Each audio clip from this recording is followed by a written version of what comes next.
Boa noite, meu irmão Luiz Fernando. Seja bem-vindo, meu irmão. Obrigado, tudo bem? Tudo bem, graças a Deus. Tudo ótimo, graças a Deus. Tudo bom. Vocês aí estão bem? Tá tudo bom, graças a Deus. E por aí? Também, graças a Deus. Estamos levando, né? Isso. Tem que tocar o barco, pode parar não. Não, vamos seguindo com fé, com força, com alegria, não é isso? Confiança em Deus, né? Sempre à frente. Isso mesmo. Aguardando o pessoal, estão entrando aí, né? Já Claro. para a gente iniciar o nosso trabalho, nossa live. Tá com muita saudade da casa? Tô assim dos trabalhos, mas sempre eu tô indo lá, né? Sempre passando lá, cuidando das plantinhas lá, fazendo algum faxina. Estamos indo lá na quinta-feira, né?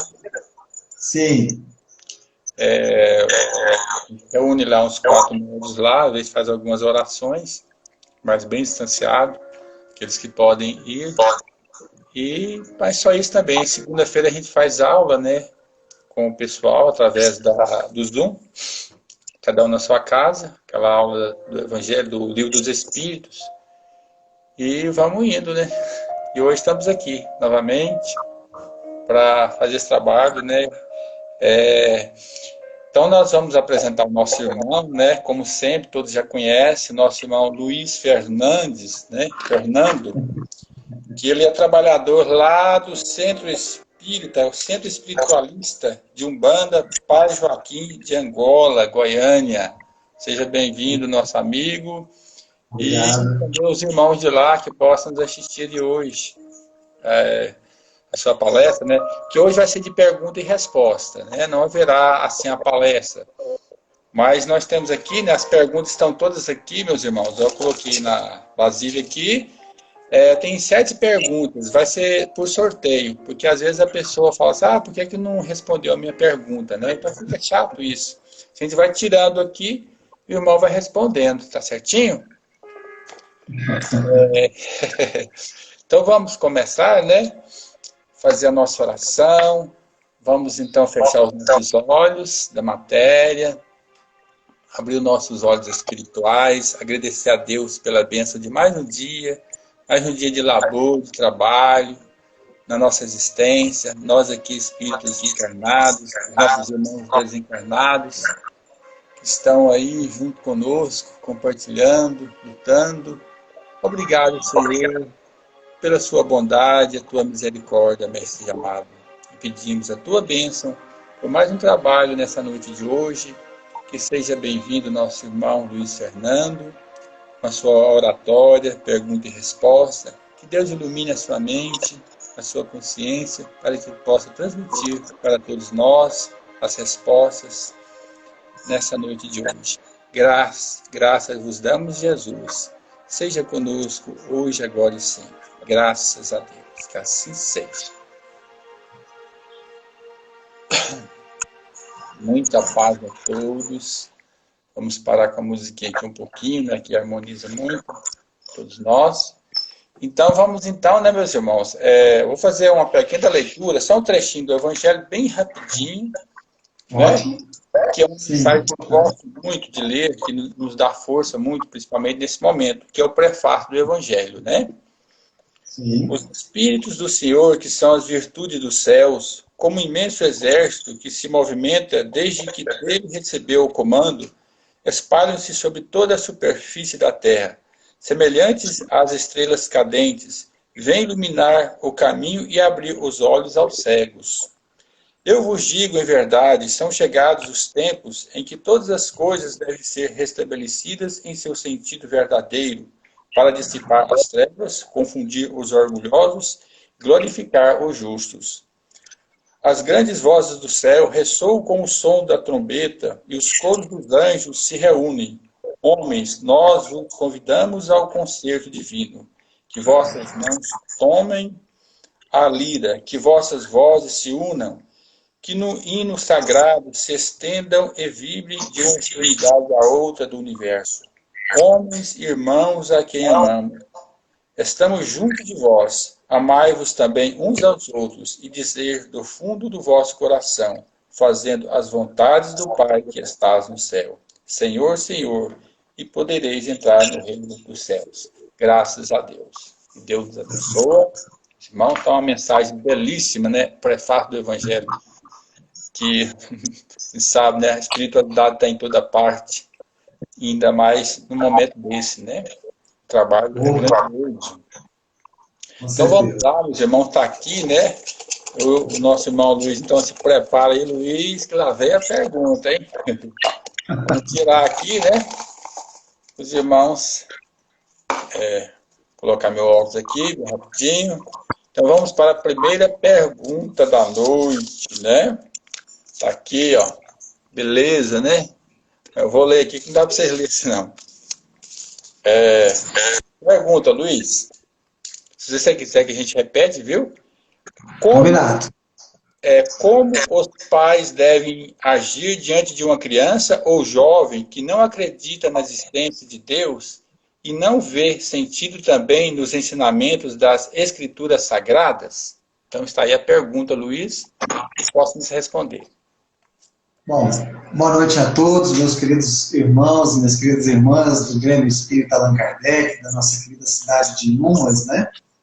Mais uma vez, é um prazer muito grande estar com vocês nessa sala virtual, junto com o William, e realmente aproveitando essa oportunidade para que nós possamos compreender esses momentos com os quais nós estamos passando e de que, de uma forma bastante pragmática, nós possamos realmente trazer para a nossa vida esses ensinamentos da doutrina espírita nessa prática.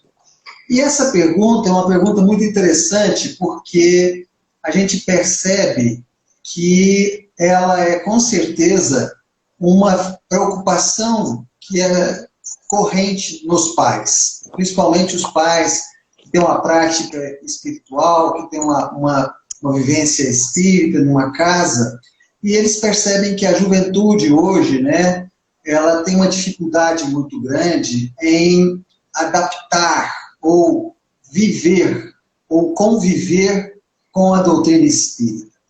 Nós sabemos que existem certas dificuldades que precisam ser gradualmente trabalhadas. E, evidentemente, isso passa pela repostura das casas espíritas. Nós temos uma oportunidade muito grande de estar sempre conhecendo várias casas. Nós fazemos exposições em várias casas, em Goiânia, no estado como um todo, até fora do estado. E o que a gente percebe é que há determinadas dificuldades, e isso que eu falo é de uma forma bastante generalizada, das direções, dos dirigentes espíritas compreenderem esse processo da necessidade da evangelização e, evidentemente, da mocidade espírita. Quando a gente vai conhecer o trabalho, as exposições que Bezerra de Menezes nos falou, ou que o próprio Leon Denis, na França, também exemplificou, eles deixam muito claro para nós que não existe na casa espírita nenhum trabalho mais importante do que a evangelização. Só para a gente ter uma ideia, hoje a Federação Espírita do Estado de Goiás já desenvolve um trabalho de evangelização de mães gestantes. Evangelizam as crianças na barriga da mãe. Por que é tão importante esse trabalho? Porque se nós, adultos, tivéssemos sido eventualmente bem trabalhados na nossa infância, provavelmente muitos erros, muitos equívocos que nós realizamos ao longo da nossa vida teriam sido evitados. Então nós compreendemos, e aí a gente pode trabalhar esse entendimento junto com Bezerra de Menezes, principalmente, da importância de trabalhar tanto a infância quanto a adolescência, para que quando chegar à idade adulta, você tenha um adulto, né, realmente estruturado na doutrina. É muito difícil a gente pegar um adulto, por exemplo, é algo bastante normal hoje. Filho, vamos para o centro? Não, pai, que isso, lá no centro eu chego lá, é só aquela palestra, é aquele careca chato falando lá meia hora, 40 minutos, depois do um passe, né? É muito chato. Por quê? Porque o processo cognitivo do jovem, da criança e do jovem, é diferente do adulto. Nós estamos muito mais interessados em realmente no conhecimento, o que a doutrina nos fala, os ensinamentos de Jesus e assim por diante. Porém, para esses jovens e para essas crianças, há necessidade de um trabalho muito mais profundo, de um trabalho que efetivamente mexe principalmente com o processo lúdico deles, com o processo da velocidade, da esperteza, da alegria, do movimento, do barulho. E aí parece que essa necessidade choca com os padrões, muitas vezes, enrijecidos das casas espíritas. E é muito interessante que eu possa atestar para vocês que são pouquíssimas casas que desenvolvem um trabalho de mocidade, como também são poucas que trabalham o trabalho de evangelização. E esse trabalho, a gente compreende que é um trabalho difícil, mas é um trabalho extremamente necessário. Por quê? Porque é o futuro da casa. Então a gente percebe muito que, e a gente tem escutado isso bastante, o próprio desculpe aqui, gente, meu suporte deu um probleminha aqui. O próprio Haroldo Dutra comenta muito isso, né? Que há uma evasão de jovens, de renovação nas casas espíritas. Por quê? Porque há ainda uma tradição nas casas espíritas que não fornece esse processo de abertura, de liberdade para os jovens. Aí a gente pensa assim, mas Luiz, na hora que a gente vai fazer o trabalho, a reunião mediúnica, a gente precisa de silêncio, a gente precisa... É verdade. Mas isso não impede de que num dia diferente, num horário diferente, possa-se usar o salão da mesma forma, adequando a essas necessidades desse público. E aí, os dirigentes, né, espíritas, aqui eu não estou falando só de presidente, não. Estou falando do presidente da diretoria da casa, da Federação Própria Espírita, né, da Federação Brasileira, dá essa sustentação para que as casas possam começar a desenvolver esse processo.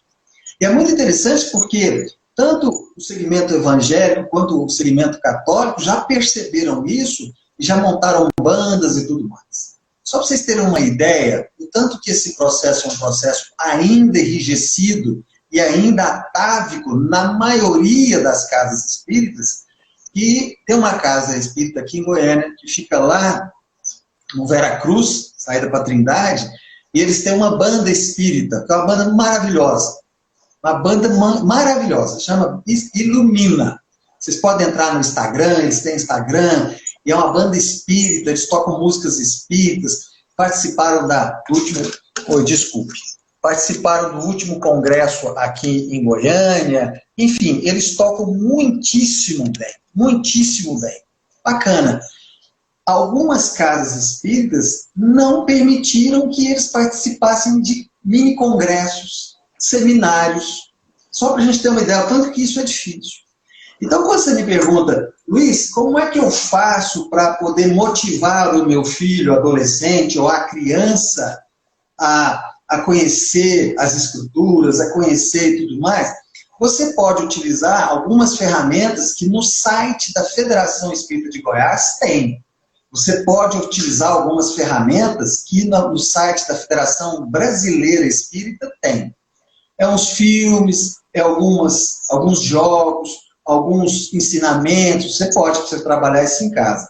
Mas, na nossa opinião, quem tinha que ofertar isso aos espíritas tinha que ser a casa espírita. É a casa espírita que tinha que fazer isso. Mas a gente vê que a casa espírita, muitas vezes, ela fica enrijecida em quê? Ela fica enrijecida em entregar cesta, em fazer sopa. Mas isso é importante? É, claro que é. mas existe esse aspecto do que? Da renovação, do começo desses jovens. E é efetivamente isso que nós precisamos entender. Então, quando a sua casa espírita não te oferece isso, aí, evidentemente, o pai e a mãe vai ter que recorrer a esses sites que existem na internet, tanto da Federação Espírita Brasileira quanto da Federação Espírita de Goiás, que dão esse suporte, né? Que ajuda, que o pai pode trabalhar isso dentro de casa. Agora, é muito importante que todo mundo se una. Não devemos simplesmente falar assim, mas o presidente da minha casa não faz isso, mas a diretoria lá não sei o quê, é só uma turma envelhecida. Eu escuto isso demais. Né? O presidente da casa já está tão velhinho que não está dando conta nem de andar. Ora, por que tem que ser ele? Por que outros membros do centro não podem chegar para ele e propor? Olha, nós estamos entendendo que existe uma necessidade de a gente desenvolver essa parte da evangelização e essa parte da mocidade. Você nos permite montar um grupo, nós vamos estudar quais são os tipos de atividade, logicamente conectado à doutrina espírita, dentro dos padrões da doutrina espírita e assim por diante, para a gente começar a desenvolver esse processo, e é assim. Um fator muito interessante de uma casa que aconteceu no interior de Goiás foi que eles decidiram montar uma evangelização e uma mocidade. E aí vieram conversar comigo, eu dei uma maior força, achei que eles tinham que fazer isso mesmo e tudo mais e tal. E aí o presidente chegou para mim e falou, Luiz, mas me fala uma coisa, a gente não tem criança aqui no centro, a gente não tem jovem aqui no centro. Nós vamos montar um trabalho que não tem público. Eu falei para ele, não preocupe, monta. Em 6 meses você não vai ter a ideia da quantidade de crianças e jovens que vão estar participando. Não deu outra. Porque muitas vezes a direção fica esperando ter o público para criar o trabalho. É exatamente o oposto. Tem que criar o trabalho e chamar o público. E aí o público vai cada vez mais se avolumando, tanto de crianças na parte da evangelização, e aí precisa entender que tem as faixas etárias, né? Das criancinhas que são de 0 a 2 anos. Mas criança de 0 a 2 anos, eu falo de Jesus para ela? Falo, para vocês terem uma ideia. Aí de 2 anos a 4, de 4 a 6, até que chega na mocidade e assim por diante. Então, eu acho que, de imediato, se a casa não te oferecer isso, o que você faz? Você tenta no site da Federação de Goiás, do Brasil, e você vai encontrar um material legal lá para trabalhar. Mas o correto mesmo, já que você quer isso, é se unir com os dirigentes da casa, propor estruturar esse trabalho e realmente buscar a realizar. Nós sabemos que estamos numa pandemia, não tem como fazer isso nesse momento. Vai passar. Não tenham dúvidas, né? Vai passar. E aí, conforme vai chegando esse momento, já vai estar com isso mais ou menos planejado. Então, às vezes, o momento é agora de começar a pensar como organizar, que dia, que hora, como, para ir se planejando e, dessa forma, ter a capacidade de efetivamente construir um trabalho bacana. E não se preocupem com o público. Montem o trabalho, que o trabalho traz o público. É mais ou menos essa a melhor alternativa em função de toda a experiência que a gente já viveu até hoje. Contigo, William. Valeu, Luiz. Muito bem. Bem explicado aí e dando puxão de orelha na gente aí, né? O povo. Assim, porque é muito fácil, viu, William? A gente falar mal do presidente da casa, a gente falar da casa, né? É muito fácil, né? Não, então, vem cá, tá faltando isso na casa? Então vamos arregaçar as mangas e vamos ajudar o presidente, vamos ajudar a direção e vamos trabalhar. Não é assim? Porque o presidente sempre tem boa vontade, mas ele não pode fazer tudo sozinho, não tem jeito. Né? Não tem como. Jeitos, né? Só um. É a união faz força. Né? Então vamos lá, pessoal. Vamos aqui, né? Tirar aqui mais uma pergunta para o nosso irmão. Vamos ver aqui. A segunda pergunta da noite, né? Foi sorteado aqui. Como Jesus realizou a multiplicação dos peixes e dos pães? Então tá aí, né? Vamos lá, Luiz. Bacana, vamos lá. Existe esse aspecto, né, das obras poderosas, né, ou mais conhecido como milagre. Porém, a doutrina espírita, ela adota um procedimento de que não existe milagre. Existem obras poderosas. E é muito interessante, lá no capítulo 4 do Evangelho de João, Jesus sendo questionado pelos discípulos, que ele tinha feito muitas obras poderosas ou muitos milagres, eles perguntam para Jesus quando que eles poderiam ter essa força e por que eles poderiam ter essa força. Gente, vocês me perdoem, mas está tendo um probleminha aqui no meu tripé aqui e ele não está suportando. Rapidinho, só um minuto. Bom. Vamos ver se agora dá.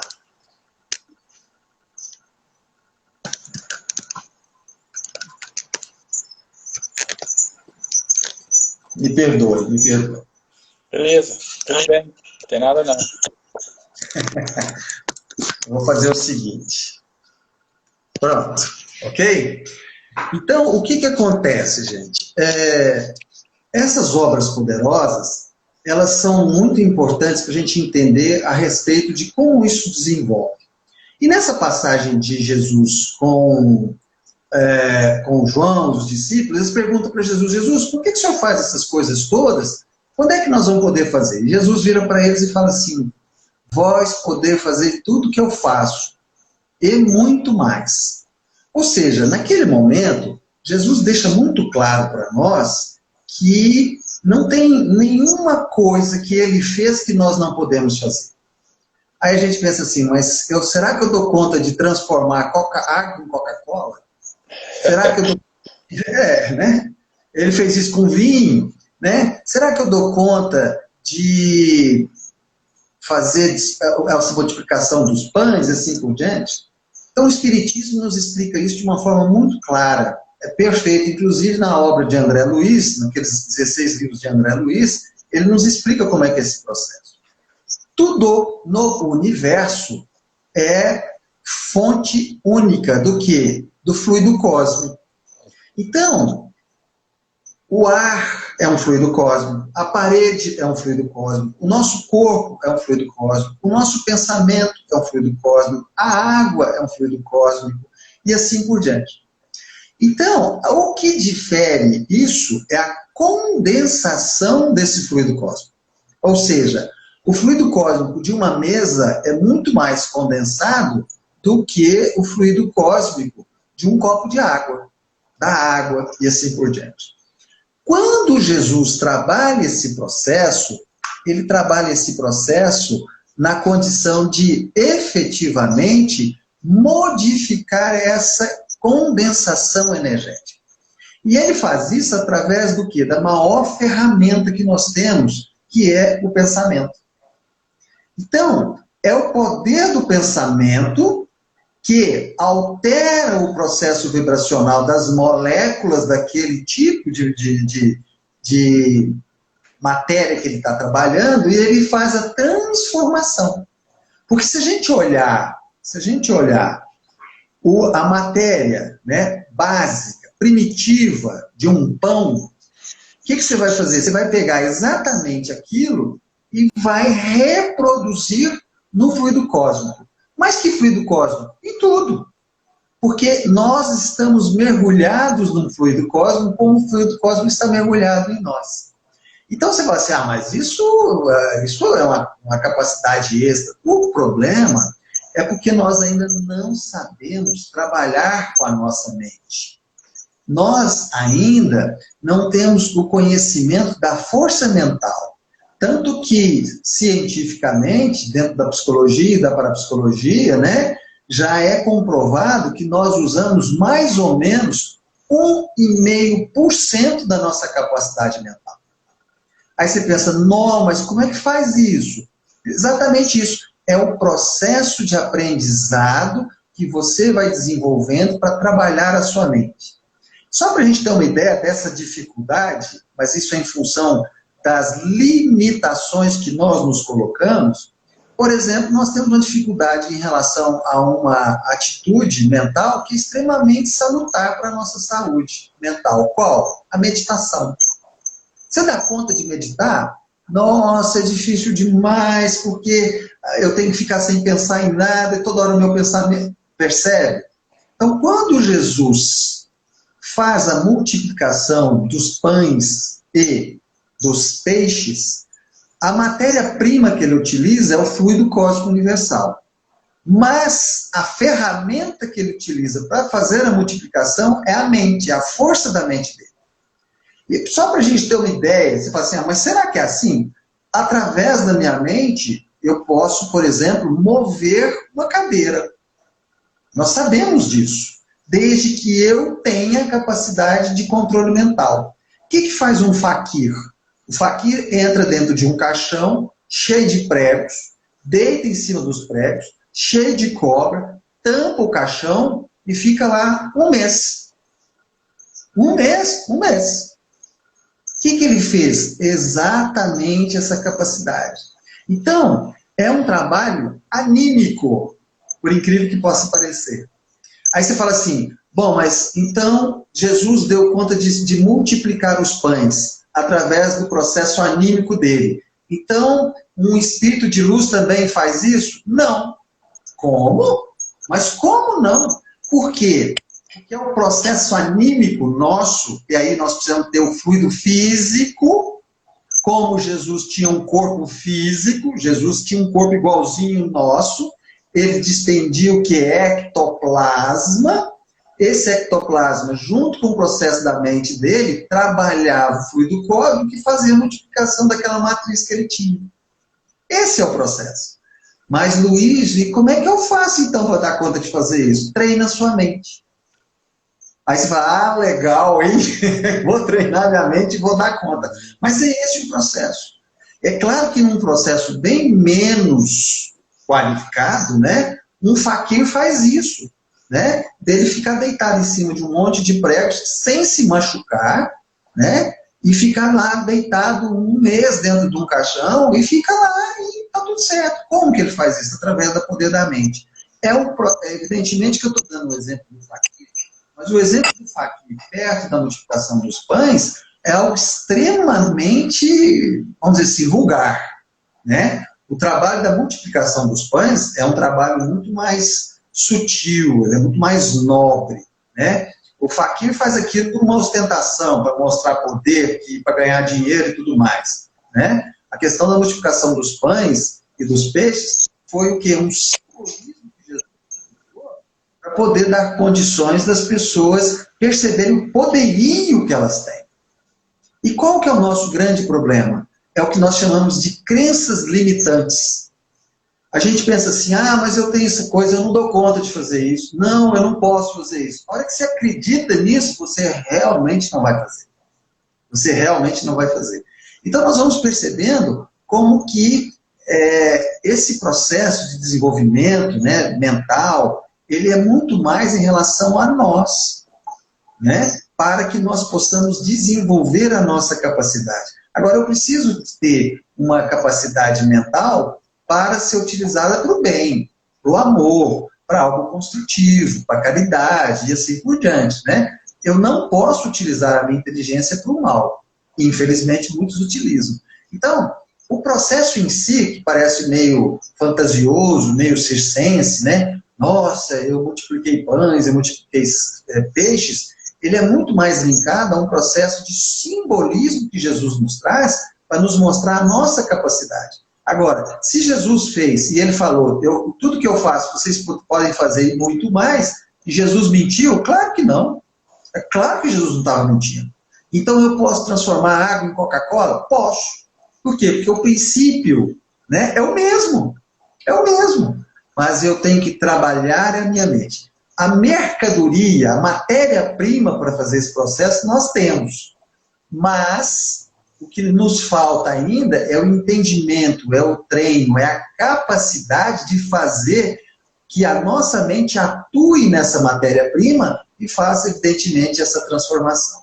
Até porque qualquer pão e qualquer peixe vai acabar.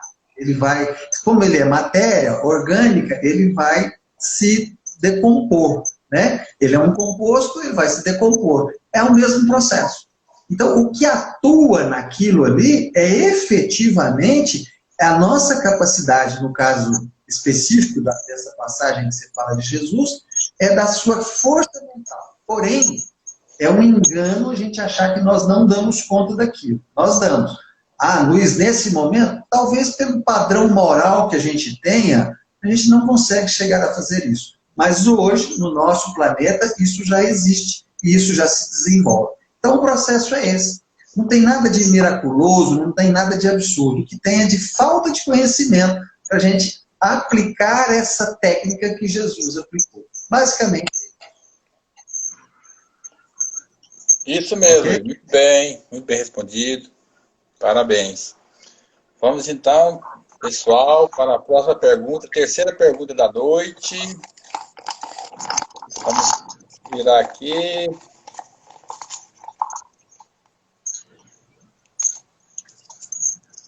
Pegar meu óculos. Vamos ver. Agora é coisa atual, Fernando. Essa pandemia pode ser colocada como uma grande expiação para o planeta Terra? O que você acha? Depende do ponto de vista. Eu, particularmente, não acho que seja uma expiação. Pelo contrário, se a gente estudar a obra de André Luiz com relação à questão da evolução planetária, quando chega um processo como esse que nós estamos inseridos na transformação planetária que nós estamos vivendo, é o grande sinal de que nós estamos adentrando ao processo de regeneração. Olha, Luiz, não, mas nós estamos num planeta de provas e expiações. Já estivemos. Nós estamos saindo de provas e expiações e entrando na regeneração. Por quê? O planeta de regeneração é um planeta de transição. Porque um planeta de regeneração, ele começa com o mal preponderando sobre o bem, que é o que acontece hoje, e ao longo de um determinado tempo, o bem vai avançando, avançando, avançando, até que lá na frente o bem prepondera sobre o mal. E no momento em que o mal é praticamente extinto do planeta, nós entramos no mundo ditoso, que já é uma outra fase. Então, quando a gente vive uma pandemia como essa, o que a gente percebe? Ela cria uma dificuldade física, há o pânico, as pessoas desencarnam, mas o maior problema de uma pandemia dessa, que é efetivamente o que está ocorrendo, e isso é muito, muito presente em relação à questão dessa transformação, é o processo mental. Nós, de forma equivocada, achamos que nesse processo evolutivo, a transformação planetária viria através de tsunamis, viria através de furacões, e, sei lá, outras coisas mais, né? Terremotos e assim por diante, maremotos e tudo mais. Esse processo é um processo natural da Terra. Agora, a grande transformação planetária para se fazer a separação do joio do trigo é mental. Então, por exemplo, para ficar mais fácil, qual é uma das grandes lições que nós, espíritas ou os religiosos, pode ser católico, evangélico, pode ser o que, está aprendendo? O quê? O nosso desapego às práticas rotineiras da matéria. Não, eu estou acostumado, toda quarta-feira eu vou lá para o Grêmio, faço as minhas orações, tomo meu passe, eu passo a semana bacana. Aí vem a pandemia, o centro fica fechado. E aí que você vai fazer o quê? Você vai se virar. Você vai trabalhar com o seu guia, você vai fazer suas orações, você vai fluidificar a sua água. O que é esse processo? É o processo do indivíduo olhar para ele e falar assim, peraí, eu tenho capacidade. Esse processo de transformação, ele nada mais está fazendo do que colocando nas nossas mãos a responsabilidade que nós temos para conosco mesmo. É esse processo. Porque senão, a gente brincava isso com a Igreja Católica, os Papa Hóstias, né? E tem os Papa Passe, né? Vai lá no centro para tomar passe, para purificar a água e está resolvido. Sendo que o grande aprendizado é nós sabermos fazer isso por nós mesmos. né? Até porque, no processo evolutivo, ninguém pega carona com ninguém. Ah, ó, eu sou muito amigo, né, do Emmanuel e tudo mais, e Emmanuel gosta muito de mim, ou sei lá, a irmã Sheila, que é a patrona da casa, que nos ajuda e tal, e a hora que eu desencarnar, eu vou pedir para ela me levar para a espiritualidade superior. Você não vai. Por quê? Esse processo é único, é indiscutivelmente pessoal e intransferível, né? Quando Jesus falou, por exemplo, muitos são chamados, mas poucos escolhidos, quando a gente tem acesso aos ensinamentos de Jesus, aos ensinamentos da Bíblia, a toda essa parte que o Espiritismo nos dá, as parábolas e tudo mais, o que é isso? É o chamamento. Então, muitos são chamados. Nós temos essa oferta em todas as religiões, mas poucos os escolhidos. Aí a gente pensa assim, mas eu podia ser escolhido, porque a gente acha que é Deus que nos escolhe, a gente acha que é Jesus que nos escolhe. Na realidade, somos nós que nos capacitamos para sermos escolhidos. Nós é que nos escolhemos. Agora, quando eu cruzo os braços e coloco na mão do outro a minha paz, a minha harmonia, a capacidade da minha saúde, do meu equilíbrio, né? Eu estou fazendo o quê? Renunciando a esse potencial que eu tenho.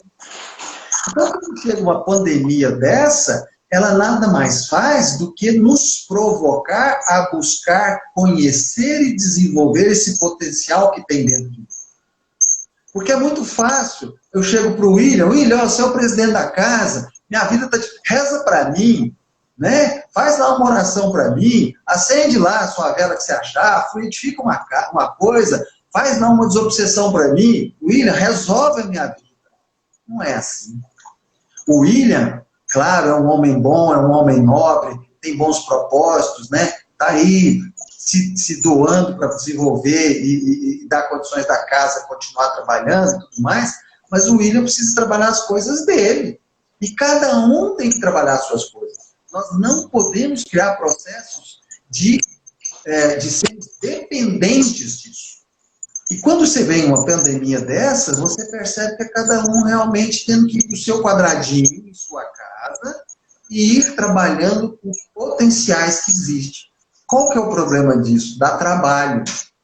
É mais fácil eu pedir para o William fazer oração para mim do que eu fazer minhas orações. Não, eu não sei fazer, eu não estudo muito, o William sabe mais, ele faz para mim. Não! Porque a oração do William tem validade demais, vai te ajudar muito, mas muito mais a sua por você. Por quê? Porque você está trazendo para você a responsabilidade real de fazer o seu desenvolvimento e desenvolver o seu potencial. Nós temos exatamente o que eu falei há poucos minutos atrás, Jesus reafirma isso, vocês podeis fazer tudo que eu faço e muito mais, um potencial imenso. Imenso. E por que normalmente a gente não faz? Por preguiça. E aí chega uma pandemia dessa, de forma quase que geral, cria um pânico. Por quê? Porque, nossa, se pegar vai morrer. Alguém tem dúvida de que vai morrer? Tem alguém no grupo aqui que acha que não vai desencarnar? Vai! A questão é, de que forma nós vamos desencarnar? Quais são os atributos que você construiu para você, para que você possa efetivamente dizer o seguinte, não, se eu desencarnar hoje, eu trabalhei o meu íntimo, os meus valores, eu vou desencarnar tranquilo. É isso, porque desencarnar todo mundo vai. Todo mundo vai. Então, quando você tem essa possibilidade de compreender essa ferramenta chamada pandemia, esse vírus, é o quê? É um grande alerta. Opa, gente, vamos prestar atenção na gente. O que cada um está fazendo, né, para realmente criar condições construtivas, estruturantes, né, básicas, né, concretas, para que possa ter um desenvolvimento espiritual e no momento em que chegar o desencarne, aquilo ocorrer de forma tranquila e seguir o caminho. E seguir o caminho. Mas muitos de nós preferimos colocar essa responsabilidade no colo do outro, no colo do presidente da casa. É como eu estava comentando, é muito fácil eu falar, mas o presidente não faz a evangelização, ele não cria a mocidade. Ele não tem que fazer tudo sozinho, não, ele não dá conta. Ele precisa das pessoas. Então, eu duvido que se chegar alguém e falar, eu quero montar um grupo, a gente fazer uma evangelização, uma mocidade, que o presidente não vai querer, baseado dentro dos princípios, está lá fazendo para nós assim, é claro. Agora, é muito fácil a gente só exigir dele, como é muito fácil a gente exigir dos outros. Nossa, Deus não está sendo bom, nossa, Deus não está nos ajudando, sabe? Não, pelo contrário, ele está empurrando a gente. O que você está fazendo? E esse potencial que tem dentro de você? O que você está fazendo com isso? Percebe? Então, a gente não pode olhar, na minha opinião, tá? Na minha humilde opinião, eu estou dando aqui a minha opinião, né? Ela conjuga com a maioria das opiniões das pessoas notáveis do movimento espírita, que é que ela veio para nos despertar, para fazer a gente levantar da cadeira, para sair da mesmice, daquele automatismo que nós estamos vivendo na nossa vida, né? E aí, dessa forma, você vai percebendo como que você vai desenvolvendo. É muito engraçado isso, né? Tem pessoas com potencial maravilhoso dentro do Grêmio Espírita aí. Tem. Será que eles estão praticando esse potencial? Porque oportunidade tem, é só conversar aí com o William. Vai ter, eu tenho certeza. Nesse momento não pode, porque está tendo a pandemia, a casa... Tudo bem. Mas eu estou falando no momento em que vai voltar à normalidade, porque vai. Que leve 2, 3, 4, 5 meses, essa vacina vai chegar? Vai! Vai vacinar todo mundo? Vai! E a casa vai voltar ao normal? Vai! E aí? O que você fez ao longo da pandemia para se qualificar, para quando a casa voltar, você puder ajudar muito mais? Ou você vai ser exatamente aquela pessoa que estava lá quando começou a pandemia, um ano e meio depois, volta a casa, você vai ser a mesma pessoa? Não pode. E aí, na minha opinião, é exatamente isso. Agora, o William como presidente, ou os dirigentes, ou as pessoas, estão só observando, porque cada um tem um livre-arbítrio, né? Respeita. William, eu posso planejar um grupo assim, para quando a casa voltar, dentro do estudo da doutrina espírita, tudo bonitinho, organizado. Não, sim, vamos planejar, mais e tal. O que você está fazendo? Estou reclamando que a casa está fechada. Percebe? Então, a pandemia, na nossa opinião, ela veio exatamente para que você tenha a oportunidade de perceber e falar, opa, é uma oportunidade maravilhosa que nós estamos tendo. E eu vou aproveitá-la. Porque, infelizmente, a maioria das pessoas não estão aproveitando a oportunidade para refletir sobre a nossa capacidade de ser útil. Útil. Qual é a sua utilidade na casa espírita? E ser útil para a casa espírita é ser útil para o próximo. É isso que a gente tem que pensar. Ou a gente acha que essa responsabilidade de ser útil é só do presidente? É um grupo. É um grupo. A alma, a essência do grupo espírita Allan Kardec, do Grêmio Espírita Allan Kardec, quem que é? É o grupo mediúnico. São as pessoas que frequentam lá. Não é o presidente, não. Por que a gente sempre coloca na mão do presidente? Porque é mais fácil jogar no colo do outro. É mais fácil. Eu entendo que o William deve ter matado muito passarinho para poder ter esse cargo de ser presidente da casa, que não é fácil. Mas, saindo da brincadeira, é uma coisa muito séria. É muito séria. E tem que zelar pelo bom senso, tem que zelar pelo entendimento, não pode fazer qualquer coisa de qualquer forma. Mas a pergunta que fica é, nessa pandemia, o que você construiu, desenvolveu dentro de você para se tornar uma pessoa melhor de quando ela começou? É essa a pergunta. Então, você falar que a pandemia é uma coisa ruim, é uma expiação, na minha opinião, é um engano. É uma oportunidade. Por quê? Porque é um laboratório difícil. Eu concordo, é difícil. Não é uma coisa fácil. Mas, gente, se for fácil, a gente não aprende nunca. A coisa mais fácil que existe é a gente ser anjo no céu. O legal é ser anjo no inferno. Aí a gente mostra que realmente é anjo. Aí tudo bem. Então, a gente precisa aproveitar essa pandemia para isso. Para nos desenvolver, para nos propor, para participar, né? Para realmente ser útil e sair dessa mesmice, desse automatismo da vida. Vai trabalhar, ganha dinheiro, volta para casa, dorme, chega no final de semana, vai tomar uma cerveja, vai para uma festinha, não sei o quê, faz o churrasquinho, e a vida vai. Sabe o que vai acontecer? Vai desencarnar. E o que é muito importante, finalizando esse raciocínio, que a gente não pode esquecer. Vocês já repararam como o tempo está passando rápido? Mas é uma coisa absurda. Mas, Luiz, isso é só uma sensação, né? Não. O corpo do planeta, né? O planeta Terra está se modificando. O eixo do planeta está se colocando mais em pé. As propriedades magnéticas do planeta estão se modificando. E o tempo está passando mais rápido mesmo. É fato. Então, é aquele processo que nós precisamos observar que o tempo está passando. E vai passar. Mês de agosto já acabou. Outro dia era fevereiro, a gente estava começando a pandemia. Já já nós estamos no Natal. E o que você fez para se tornar útil? Útil para a vida. Porque a vida te deu um corpo, a vida te deu uma família, a vida te deu uma inteligência, a vida te dá arte, dá alimento, te dá todas as oportunidades de você se tornar uma pessoa melhor. E você está retribuindo como?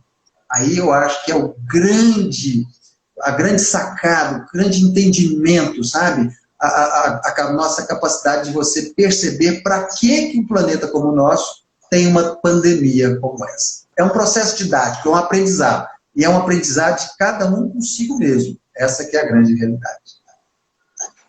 Contigo, William. Muito bem, Luiz. Deus te abençoe na sua resposta aí, mais uma vez. Luiz, são agora 20 horas e 14 minutos. Geralmente o Instagram, né, ele puxa em 1 hora. Nós começamos às 9h30, mais ou menos. Já que dá para responder mais um, porque a gente tem que pedir a fluidificação das águas e o passo para o pessoal. O que você acha? Vamos tentar responder bem rapidinho, né? Bem rapidinho. Então vamos lá. Tem mais 4 aqui, foram feitos 3, né? Então vamos mexer o balde aqui. Vai, pessoal.